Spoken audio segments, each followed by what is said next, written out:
तो इस पर सबसे पहले जो लिखा हुआ है ये देखते हैं, अणुसंख्य गुणधर्म क्या होते हैं। विलयनों के वे भौतिक गुण जो उनमें उपस्थित विलेय के कणों की संख्या पर निर्भर करते हैं, ना कि उनके साइज या संरचना पर, अणुसंख्य गुणधर्म कहलाते हैं।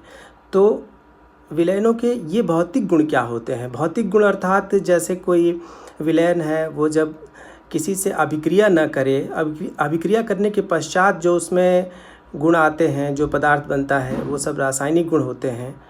लेकिन जैसे क्वथनांक है, गलनांक है, परासरण दाब है, वाष्प दाब है, ये सब भौतिक गुण हैं।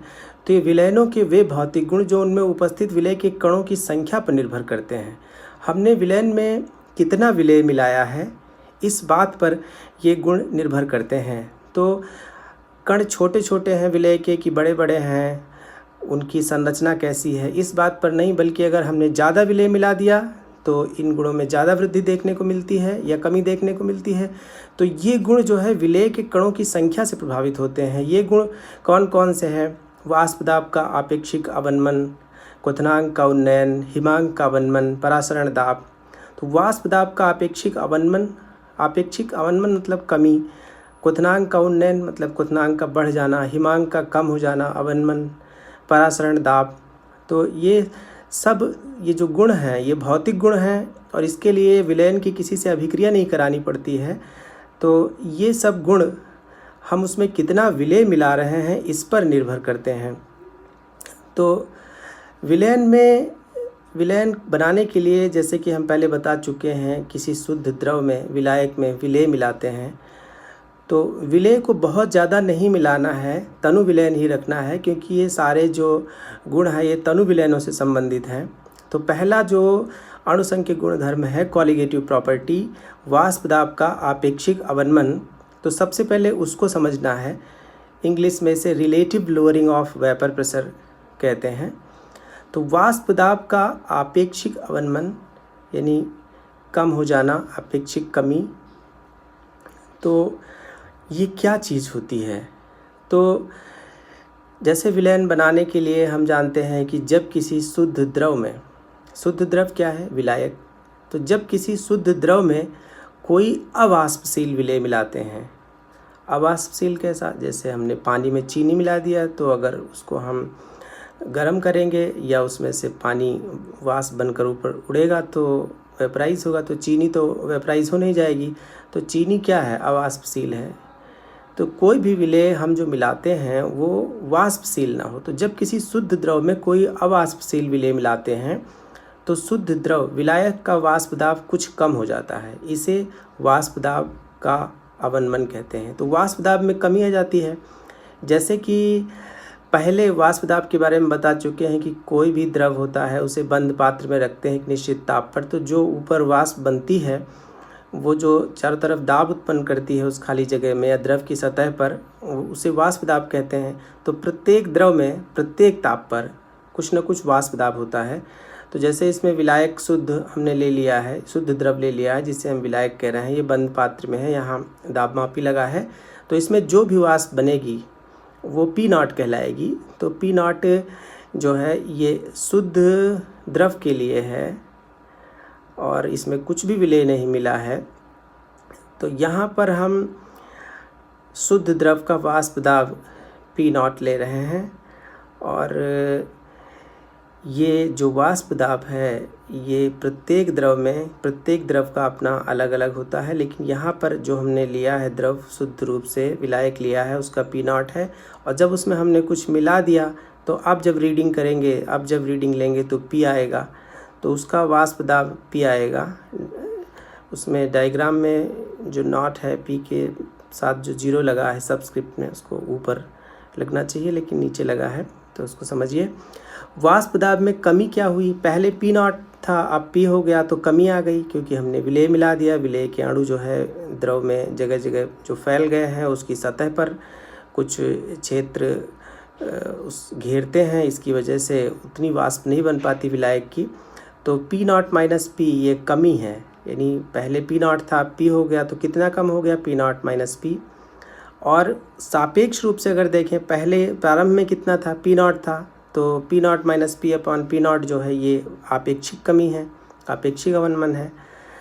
तो विलयन का वाष्प दाब जो है वो आपेक्षिक कमी जो है, वाष्प दाब का आपेक्षिक अवनमन P not minus P upon P not है। और इसके पहले हम लोग राउल्ट नियम जो बाइनरी सॉल्यूशंस के लिए पढ़े थे, दोनों वाष्पशील द्रवों के लिए पढ़े थे, उसमें पढ़े थे कि जो वाष्प दाब है वो समानुपाती होता है, किसी भी अवयव का वाष्प दाब उसके मोल प्रभास के समानुपाती होता है। तो यहाँ पर जो वाष्पशील द्रव है वो क्या है, विलायक ही है। तो अगर विलायक का हम वाष्प दाब देखें यानी विलय मिलाने के बाद, तो उसके मोल प्रभास के समानुपाती है, तो यहाँ पर समानुपाती हटेगा तो नियतांक जो आएगा वो पी नॉट आएगा। तो ये राउल्ट के नियम से लिखा हुआ है जो, तो यहाँ पर डेल्टा पी बराबर पी नॉट माइनस पी है, और हमने पी की जगह ये राउल्ट के नियम से पी नॉट एक्स विलायक लिख दिया है, और इसमें पी नॉट कॉमन ले लिया है, 1 माइनस एक्स विलायक। और हम जानते हैं एक्स विलेय प्लस एक्स विलायक बराबर 1 होता है, तो इसलिए 1 माइनस एक्स विलायक की जगह हमने एक्स विलेय लिख दिया है। तो डेल्टा पी क्या है, पी नॉट माइनस पी है, और पी नॉट एक्स विलेय, इसमें से पी नॉट को लेफ़्ट साइड में ले आएंगे उसके नीचे, तो उधर बचेगा एक्स विलेय। तो यही चीज़ हमें शो करना था कि जो आपेक्षिक कमी है वाष्प दाब में, यानी पी नॉट माइनस पी तो कमी है, लेकिन पी नॉट से डिवाइड करने पर वो सापेक्षिक कमी है, आपेक्षिक कमी है, रिलेटिव लोअरिंग है। तो relative lowering of vapour pressure में जो है वो that is equal to X विलेय, यानी विलेय के मोल प्रभास के बराबर है। तो राउल्ट का नियम, यही राउल्ट का नियम है, ये अवाष्पशील विलेय युक्त विलयन के लिए है। तो पहले जो सेकंड पार्ट में हम लोग, इसके पहले पार्ट में जो हम लोग राउल्ट का नियम पढ़े थे, उसमें दोनों यानी विलेय और विलायक यानी दोनों वाष्पशील थे, और विलेय और विलायक दोनों ही द्रव थे। तो ये राउल्ट का नियम जो है, जब विलायक में विलेय ठोस होता है और अवाष्पशील होता है और तनु विलयन बनता है, तो ये राउल्ट का नियम, तब इसकी डेफिनेशन यहाँ चेंज हो जाती है।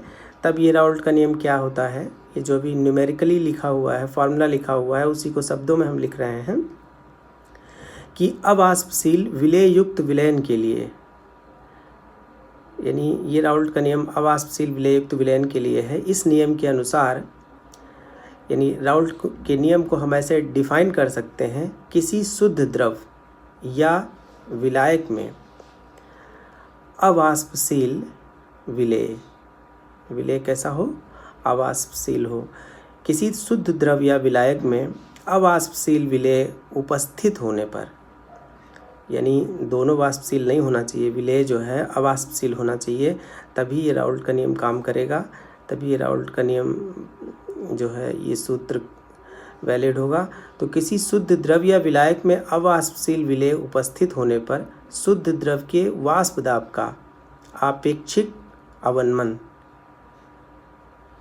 शुद्ध द्रव के वाष्प दाब का आपेक्षिक अवनमन, यानी शुद्ध द्रव के वाष्प दाब में जो कमी आई है, रिलेटिव कमी आई है, जो सापेक्ष कमी आई है, यानी पहले जितनी थी और जितनी कम हो गई है उसके अनुपात को ही हम आपेक्षिक कमी कह रहे हैं।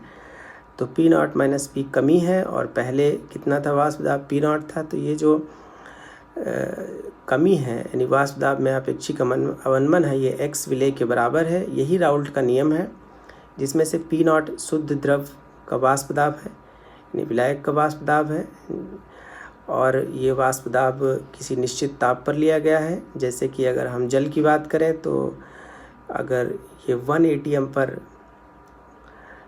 1 एटीएम इसका वाष्प दाब, यानी 1 वाष्प दाब और क्वथनांक, यानी क्वथनांक क्या ताप होता है, अगर हम 100 डिग्री सेल्सियस की बात करें तो इसका वाष्प दाब कितना है, 1 एटीएम के बराबर है, यानी 760 mmHg है। तो यहाँ राउल्ट के नियम की सीमाएं भी हैं, यानी केवल तनु विलयनों के लिए ही ये नियम लागू है। अगर सांद्र विलयन हो गया तो ये सूत्र फिर नहीं इस्तेमाल कर सकते, और केवल अवाष्पशील युक्त विलयनों के लिए है, यानी अवाष्पशील विलय होना चाहिए, वाष्पशील नहीं होना चाहिए। अगर वाष्पशील होगा तो दोनों के वेपर्स आ जाएंगे ऊपर। तो और ये जो विलेय हम मिला रहे हैं वो आयनों में टूटना नहीं चाहिए, आयनाइज नहीं होना चाहिए, वियोजित नहीं होना चाहिए विलयन में। तो विद्युत अपघट्य के विलयनों पर ये लागू नहीं होता है। और जो विलेय हम मिला रहे हैं वो विलायक में मिलाने के बाद उसका संगुणन भी नहीं होना चाहिए।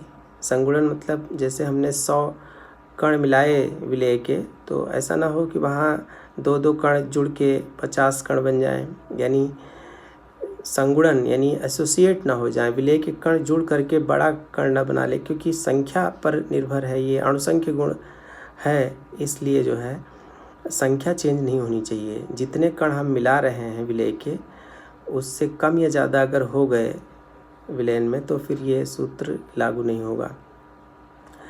तो वाष्प दाब के आपेक्षिक अवनमन का सूत्र हम लोगों ने देखा। जो सूत्र है वही राउल्ट का नियम है अवाष्पशील विलेय के विलयनों के लिए।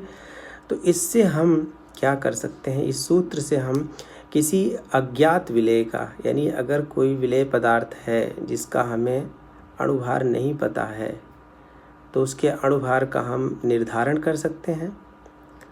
बहुत से ऐसे पदार्थ हैं जिनका अणुभार यदि हमें नहीं पता है तो हम और वो उनका एक विलयन बना करके उनके वाष्प दाब में कमी नोट करके इस प्रकार से हम उन विलेय के अणुभार का निर्धारण कर सकते हैं। तो ये सूत्र जो लिखा हुआ है सबसे ऊपर, ये राउल्ट के नियम से लिखा हुआ है। फिर एक्स विलेय की जगह हमने n/n प्लस कैपिटल N लिख दिया है, यानी ऊपर न्यूमरेटर में विलेय के मोलों की संख्या और नीचे विलेय और विलायक के कुल मोलों की संख्या। लेकिन n कैपिटल N से बहुत ज़्यादा है, क्योंकि विलयन बहुत तनु है, तो इसलिए नीचे अगर स्मॉल n को हम ना लिखें तो कोई फ़र्क नहीं पड़ेगा उससे, और इस प्रकार स्मॉल n निगलेक्ट हो गया डिनोमिनेटर में। और ऊपर यहाँ पर जो n और कैपिटल N है उनको W/m लिख सकते हैं, क्योंकि मोलों की संख्या बराबर होती है भार बटे अणुभार। तो भार W है, वेट, और मॉलिक्यूलर वेट यानी अणुभार है, तो स्मॉल w स्मॉल m का प्रयोग करेंगे विलेय के लिए, और विलायक के लिए कैपिटल W कैपिटल M। तो यहाँ पर जो विलेय का अणुभार है, इस प्रकार m को एक तरफ कर लेंगे और W into capital M into P0/W, denominator में capital W into P0 minus P। तो ये सूत्र आ गया। इस सूत्र से हम किसी भी विलेय के अणुभार का निर्धारण कर सकते हैं, यदि हमें ये पता हो कि कितने ग्राम विलेय लिया है और क्या जो है विलायक का भार है, क्या विलायक का अणुभार है, पहले वाष्प दाब कितना था, अब वाष्प दाब कितना है। तो इस सूत्र से हम किसी विलेय के अणुभार का निर्धारण कर सकते हैं। तो ये आज हम लोगों ने अणुसंख्यक गुणधर्म में पहला गुणधर्म देखा है, यानी वाष्प दाब का आपेक्षिक अवनमन, वाष्प दाब का कम हो जाना, कि किस तरह से विलायक में विलेय मिला देने पर वाष्प दाब कम